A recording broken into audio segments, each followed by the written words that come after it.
আসসালামু আলাইকুম। আজকে আমি একটা লং ভিডিও ছাড়ছি, কিন্তু সবাই একটু ফুল ভিডিও দেখার চেষ্টা করবেন। সবাই না দেখে কমেন্ট করে দিয়ে যান, কিছু করার নেই। আর ভিডিও দিতেও ইচ্ছা করে না, ভিউ আসে না। আধা ঘন্টা আগে সবাই বলে অ্যাক্টিভ থাকতে, আগে আধা ঘন্টা কি আমি 1 ঘন্টা আগে অ্যাক্টিভ থাকি, তারপর ভিডিও ছেড়েও আমি আধা ঘন্টা 1 ঘন্টা অ্যাক্টিভ থাকি। যা হোক, কোনো সমস্যা নেই। আজকে আমি রান্না করছি দেশি মুরগি, দেশি চিকেন, যেটা দেশি চিকেন রান্না হবে। যে দেশি চিকেন 2 কেজি ওজন ছিল, আর চর্বি ভর্তি, দেখেছেন। ধুয়ে ভালো করে পরিষ্কার করে নিয়েছি। এখানে মশলাপাতি যেমন লাগে, হলুদ, লঙ্কা, জিরা, ধনিয়া, না আমি হলুদটা ব্যবহার করি নাই। লঙ্কা, জিরা, ধনিয়া, আদা রসুনের পেস্ট, আপনার কোয়ান্টিটি হিসাবে মাংস যত থাকবে ওই হিসাবে লবণ সব কিছু দিয়ে, দই দিয়ে ভালো করে ম্যারিনেট করে আমি রেখে দিয়েছিলাম 1.5 ঘন্টার মতো। কেন আমি নিয়ে সকালবেলা তারপরে মাংসটাকে কেটে তারপরে আমি ম্যারিনেট করে রেখে দিয়েছিলাম। তারপরে 1.5 ঘন্টা পরে আমি কিচেনে এলাম। পেঁয়াজ আমি 5টা নিয়েছি। এখানে ব্রাউন হয়ে যাওয়ার পরে মনে হচ্ছে এতটুকুন, কুকারটা বড় ছিল, তো আমি কুকারে রান্না করব। একটু কাশ্মীরি লঙ্কা দিলাম, কেন কালারটা ভালো আসার জন্য। দিয়ে আমি একটু জল দিয়ে আমি চাপা দিয়ে দিব।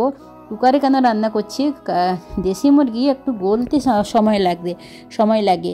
পোলট্রির মুরগিতেও খুব তাড়াতাড়ি সিদ্ধ হয়ে যায়, কিন্তু দেশি মুরগি একটু সময় লাগে সিদ্ধ হতে, তাই আমি কুকারে রান্না করব। আর এইদিকে আমি জিরা রাইস করছি, কিছু গোটা গরম মশলা দিয়েছি, আর এখানে জিরা দিয়ে আমি প্রথমে কষে তারপরে এখানে জল দিয়ে দিয়েছি। আজকে এই কড়াটা নতুন ছিল, তাই আমি ভাবছিলাম কি এই কড়াইয়ে রান্না করে নিই।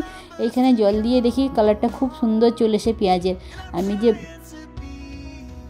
মাংস ম্যারিনেট করে রেখেছিলাম, সে মাংসটাকে আমি দিয়ে ভালো করে কষে নিব।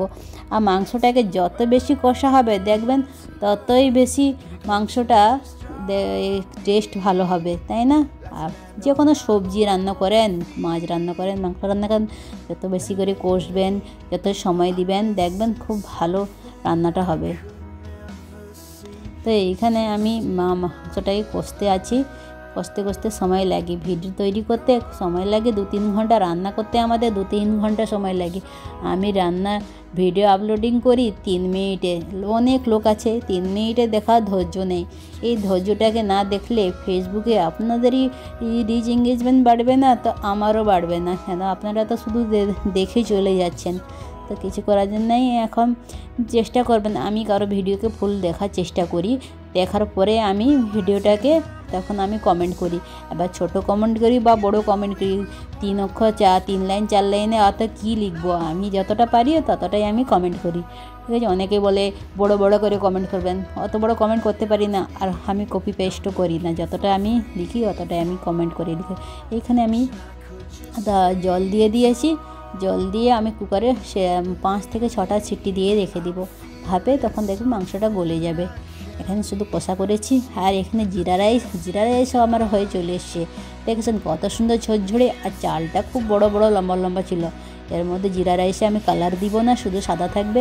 ওপর থেকে আমি কিশমিশ আর জলের মধ্যেই কিশমিশ আর কাজু দিয়েছিলাম। কাজুটাকে ছোটো ছোটো করে একদম পিস করে দিয়েছি। কাজু বড় বোঝা যায়নি, সাদা ভাতের সঙ্গে সাদা বলে।